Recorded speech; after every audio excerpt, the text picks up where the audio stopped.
Hi everyone, welcome to digital GK classes. तो BPSC के द्वारा नया अपडेट आया है और साथ में जो बीपीएससी टियर 2 में सेलेक्ट हुए हैं उसमें जो इन्फॉर्मेशन निकल कर आ रही है कि विद्यालय आवंटन पोस्टिंग में देरी हो सकती है। बिहार डीएलएड का एग्ज़ाम भी है और सप्लीमेंट्री रिजल्ट से भी रिलेटेड यही इन्फॉर्मेशन निकल कर आ रही है कि कहीं ना कहीं अगर विद्यालय आवंटन में पोस्टिंग में देरी होगी तो इसका फ़र्क आपको सप्लीमेंट्री रिजल्ट पर देखने को मिल सकता है और लंबा इंतजार भी करना पड़ सकता है। जो भी इन्फॉर्मेशन है वो मैं आपको बताने वाली हूँ। पहली बार आए हैं तो प्लीज़ चैनल को सब्सक्राइब करके वीडियो को लाइक कर दीजिएगा सो दैट आपको अपडेट मिले। तो सबसे पहले बिहार डीएलएड का एग्ज़ाम आपको पता ही है 2024 में है और इसकी तैयारी आप अच्छे से करना, क्योंकि अगर आपका डीएलएड क्लियर हो जाता है तो आप 1 to 5 6 स्टेट में टीचर भी बन जाएंगे। और अगर आप इसके लिए कोई किताब ढूंढ रहे हैं तो इसके लिए मैंने एक अच्छी सी बुक के बारे में रिव्यू किया है, तो आप उसे ज़रूर देखें, देन हम बात करते हैं।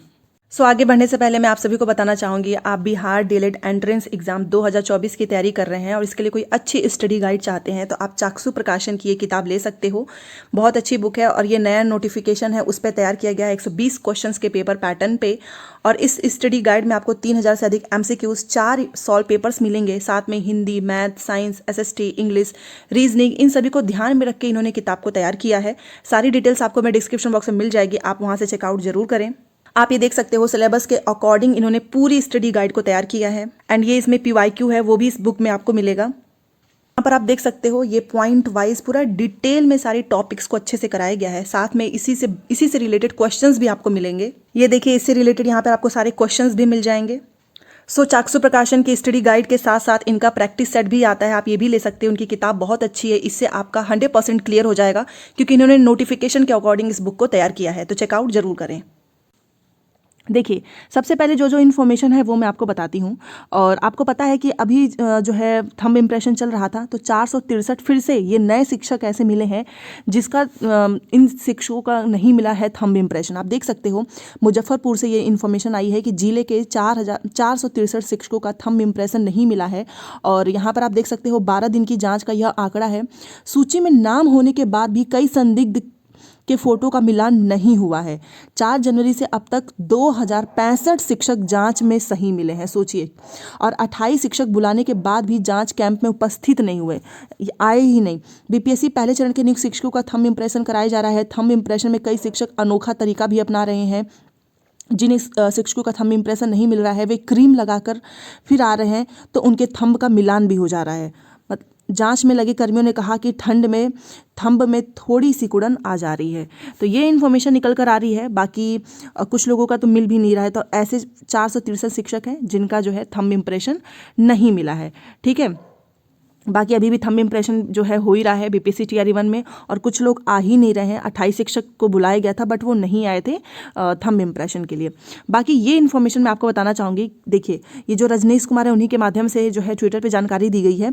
नवनियुक्त शिक्षकों की पोस्टिंग प्रक्रिया लटकी, के पाठक के नहीं रहने से। आपको पता है जो के पाठक हैं इनके ही रहने से आपकी पोस्टिंग की प्रक्रिया या फिर जो आपका सप्लीमेंट्री रिजल्ट है वो भी आगे बढ़ाया जाता, बट अभी कोई है ही नहीं शिक्षा विभाग में, अब मतलब सचिव के पद पर, क्योंकि ये भी छुट्टी पे चले गए हैं। और शायद ऐसा सुनने में आ रहा है कि शायद अब वो उस पद पर ना आए तो किसी और का भी जो है उस पर हो सकता है चयन। बट यहाँ पर जो चीज़ें निकल कर आ रही हैं कि के पाठक जी के नहीं रहने से आपका पोस्टिंग प्रक्रिया लटक सकती है। पोस्टिंग 15 जनवरी से ही सॉफ्टवेयर के जरिए होना था। पोस्टिंग रेडमाइजेशन से किया जाना था। स्कूल आवंटन के पाठक ने 15 जनवरी से पोस्टिंग का दिया था आदेश। अब नए जो है ACS के आने का विभाग को है इंतजार। नए ACS के आदेश के बाद ही नए मतलब अब नए कोई उनकी जगह पे आने का है इंतजार, और जब कोई नया आ जाएगा उसके बाद से ही आपकी पोस्टिंग की प्रक्रिया शुरू होगी। नियुक्ति पत्र मिलने के बाद भी इंतजार में है नवनियुक्त शिक्षक। नए SCS का हो चुका है नाम तय, 2 दिनों में पोस्टिंग की तैयारी। तो ये एक इन्फॉर्मेशन निकल कर आ रही है क्योंकि 15 जनवरी से होना था, अब लेट हो ही चुका है। और जब तक कोई नया ACS जो है के पाठक की जगह पर नहीं आएंगे तब तक पोस्टिंग की प्रक्रिया नहीं होगी। नाम तो तय हो चुका है बट देखो 2 दिन में आपको इन्फॉर्मेशन मिल जाएगी। एक और इन्होंने इन्फॉर्मेशन दी दोबारा से कि के पाठक अब 30 जनवरी तक गए हैं छुट्टी पे। सामान्य प्रशासन विभाग को पाठक ने जो है भेज दिया पत्र। अधिकारियों के मनाने के बाद भी नहीं माने जो है ACS। अब सरकार के स्तर से जल्द ही नए ACS की पोस्टिंग की शुरू हुई तैयारी। 2 से 3 दिनों में नए ACS की हो सकती है शिक्षा विभाग में पोस्टिंग। 16 जनवरी तक पहले छुट्टी की मिली थी स्वीकृति, और अब इन्होंने 30 जनवरी तक बढ़ा दिया है। तो ये नहीं आना चाहते, अब इनके जगह पर जब तक कोई दूसरा नहीं आएगा तब तक आपकी पोस्टिंग की प्रक्रिया शुरू नहीं हो सकती है। वहीं पर जितने लोगों का भी अभी एस्टेट का एग्जाम है, तो द्वितीय डमी प्रवेश पत्र जारी हो चुका है। बिहार विद्यालय परीक्षा समिति एस्टेट 2024 का द्वितीय प्रवेश पत्र जारी, और आप वेबसाइट पर जाकर देख सकते हो। 18 से 24 जनवरी 2024 तक उपलब्ध रहेगा। आवेदक इस अवधि में अपना द्वितीय डमी प्रवेश पत्र डाउनलोड करेंगे। आवेदन अपने यूजर आईडी एवं पासवर्ड के उपयोग कर वेबसाइट पर द्वितीय प्रवेश पत्र में त्रुटि के सुधार, मतलब त्रुटि में आप सुधार भी कर सकते हो, और 24 जनवरी के बाद आपको किसी भी प्रकार की त्रुटि में सुधार का दावा मान्य नहीं होगा। तो ये इन्फॉर्मेशन था। तो फाइनली जो इन्फॉर्मेशन निकल कर आ रही थी वो मैंने सोचा आपको बता दूं कि जो अपर मुख्य सचिव हैं के पाठक, इन्होंने 31 जनवरी तक अब बढ़ा दी। धीरे धीरे इनकी छुट्टियां बढ़ती जा रही हैं, और सुनने में तो यही आ रहा है कि उन्होंने अपना अवकाश भी बढ़ाया है और सरकार को 31 जनवरी तक अवकाश बढ़ाने का आवेदन दिया है। मुख्य सचिव आमिर सुबहानी ने इसकी पुष्टि की है। सुबहानी बताया कि उनकी तरफ से अवकाश बढ़ाने का आवेदन आया है। आवेदन अभी विचाराधीन है। माना जा रहा है कि उनके वापस लौटने तक शिक्षा विभाग के सचिव वैद्यनाथ यादव अपर मुख्य सचिव स्तर के कामकाज को देखते रहेंगे। पहले श्री पाठक ने 16 जनवरी तक लिया, फिर उसके बाद इन्होंने और छुट्टी बढ़ा दी है।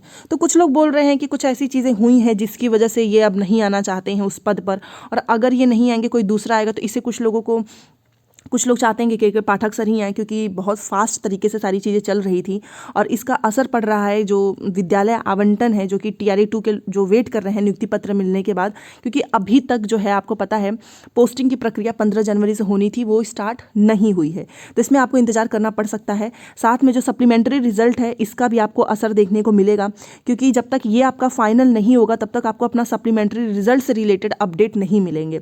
तो देखते हैं इसमें, जब तक बहुत जल्दी जो है कोई अपर मुख्य सचिव नहीं बनेंगे तब तक विद्यालय आवंटन में भी देरी हो सकती है और सप्लीमेंट्री रिजल्ट में।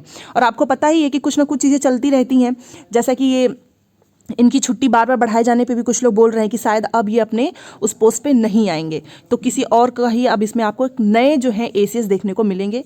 तो देखते हैं कब तक जो है सरकार उनका नाम जो है देती है और साथ में पोस्टिंग की तैयारी होती है। तो चलिए ये इन्फॉर्मेशन आपको देना था, बाकी जो भी डाउट होगा प्लीज़ बताइएगा। मिलते हैं नेक्स्ट क्लास में। Thanks for watching.